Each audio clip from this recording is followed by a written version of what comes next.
Halo teman-teman, kembali lagi dengan saya di channel Bugoy. Kali ini saya akan membagikan sebuah video tentang bagaimana cara menggunakan rumus penjumlahan pada Microsoft Excel untuk para pemula ya teman-teman. Pertama-tama siapkan Excel yang akan kalian jumlahkan datanya. Oke, di sini saya contohkan, saya memiliki dua kolom, itu A dan B yang masing-masing ada data atau ada angkanya ya teman-teman, untuk nantinya kita jumlahkan.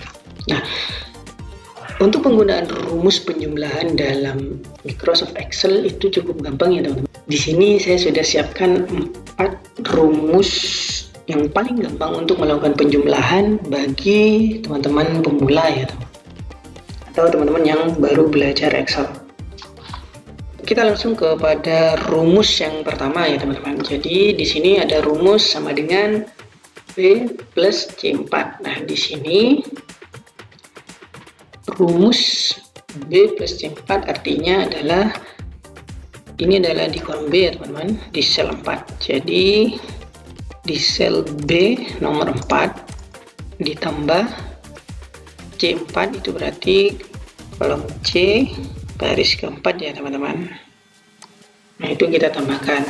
Jadi kita ketik rumusnya di sini. Nah, di sini kenapa bisa muncul rumus dan tidak bisa aktif rumusnya? Karena pada bagian formula bar di sini saya tambahkan tanda petik sehingga fungsi rumusnya tidak aktif ya teman-teman. Nah, jika tanda petik ini saya hapus, maka fungsi rumusnya akan aktif ya teman-teman. Jadi kita langsung praktek untuk memakai rumus penjumlahan yang pertama.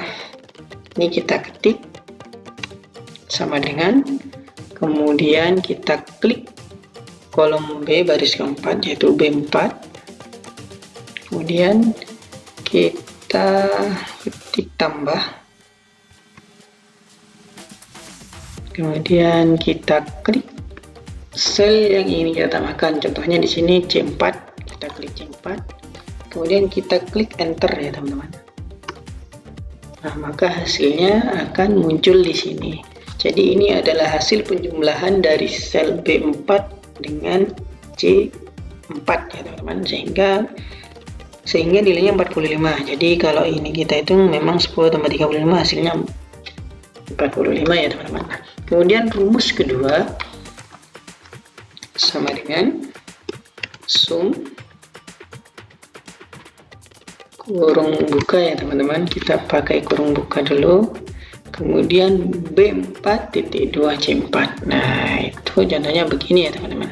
Kita klik pada sel B4 dan kita geret ke sel C4 seperti ini, sehingga muncul rumus begini ya teman-teman. Kemudian kita kurung tutup dan kita klik enter. Jumlahnya sama ya teman-teman. Nah, di rumus yang ketiga kita gunakan rumus sama dengan sum kurung buka, klik pada bagian sel B4, kemudian kita tahan tombol kontrol, kemudian kita klik sel C4. Nah, kemudian kita klik kurung tutup dan enter. Nah, rumus ketiga dan rumus keempat ini hampir mirip ya teman-teman, hanya saja perbedaannya adalah proses pengambilan data, yakni dimana pada rumus kedua itu ketika kita menggunakan rumus yang kedua ini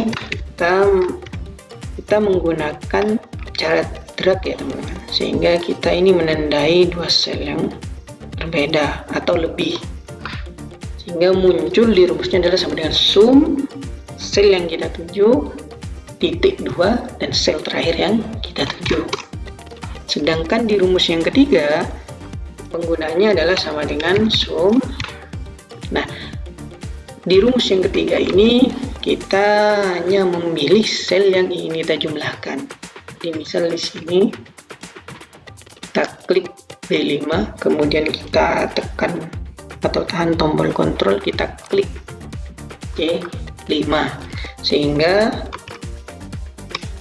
jadilah rumus seperti itu ya teman-teman. Jadi perbedaannya itu hanya di bagian cara gerak kita, dan fungsinya juga sedikit berbeda ya teman-teman, dimana fungsi rumus kedua ini kita bisa gunakan untuk mendrag hampir semuanya, semua data yang ada ya teman-teman. Jadi dari semua ini kita bisa langsung drag seperti ini, langsung kita enter, jadi jumlahnya langsung ketemu ya teman-teman. Nah, sedangkan untuk rumus yang ketiga kita harus mengklik satu-satu. Jadi misal dari B4 ini, jika kita ingin mengklik semua atau menjumlahkan semua data yang di sini, maka kita cukup tekan tombol kontrol, kita klik satu-satu datanya seperti ini ya teman-teman, kemudian kita kurung tutup. Nah, hasilnya sama. Nah, oke, rumus keempat yaitu menggunakan fungsi auto sum ya teman-teman. Auto sum ini sudah tersedia di bagian sini teman-teman, di bagian bar home, kemudian bagian editing. Nah, di sini kita bisa klik sum alt.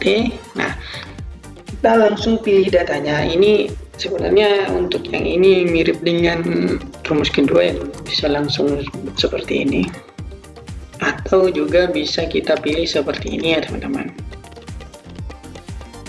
Jadi hanya penjumlahan antara B4 C4 dan B7 C7 ya. Kita klik enter, hasilnya seperti itu. Nah, jika hanya dua sel seperti ini, B4 dan C4, maka jumlahnya akan jadi 45 seperti rumus-rumus sebelumnya. Kemudian untuk mengetahui penjumlahan tanpa rumus ya teman-teman, jadi untuk mengetahui jumlah angka yang ada pada data Excel tanpa menggunakan rumus-rumus ini, itu juga ada yang simple ya teman-teman. Kalau teman-teman hanya ingin tahu jumlah atau jumlah total penambahan dari data yang teman-teman miliki, kalian cukup klik dan tandai semua data yang ada. Kemudian teman-teman bisa lihat pada bagian di sini, sum di sini, itu langsung otomatis muncul penjumlahannya teman-teman. Jadi seluruh data yang saya blok di sini itu jumlahnya 425. Jadi sama dengan jumlah yang di sini ya teman-teman. Yang tadi 425, jadi ini 425 adalah total penjumlahan semua data yang ada di Excel saya kali ini. Jadi di sini ada sum, ini adalah totalnya. Nah, kemudian apakah bisa satu-satu atau dua sel yang hanya ditandai untuk diketahui jumlahnya? Tentu saja bisa ya teman-teman. Jadi kita tinggal tandai begini untuk dua sel, misal B4 dan C4, maka penjumlahannya bisa kita lihat di sini tanpa teman-teman harus menulis rumus yang ada pada 4 kolom ini ya teman-teman. Jadi tanpa harus menulis rumus, teman-teman bisa mengetahui jumlahnya atau jumlah total data yang ada pada bagian ini. Oke, sekian video yang bisa saya bagikan, semoga bermanfaat untuk teman-teman yang belum tahu. Jika ada rumus atau cara yang lain dari penjumlahan di Microsoft Excel, silakan komentar di bawah ya teman-teman. Terima kasih sudah menonton. Salam.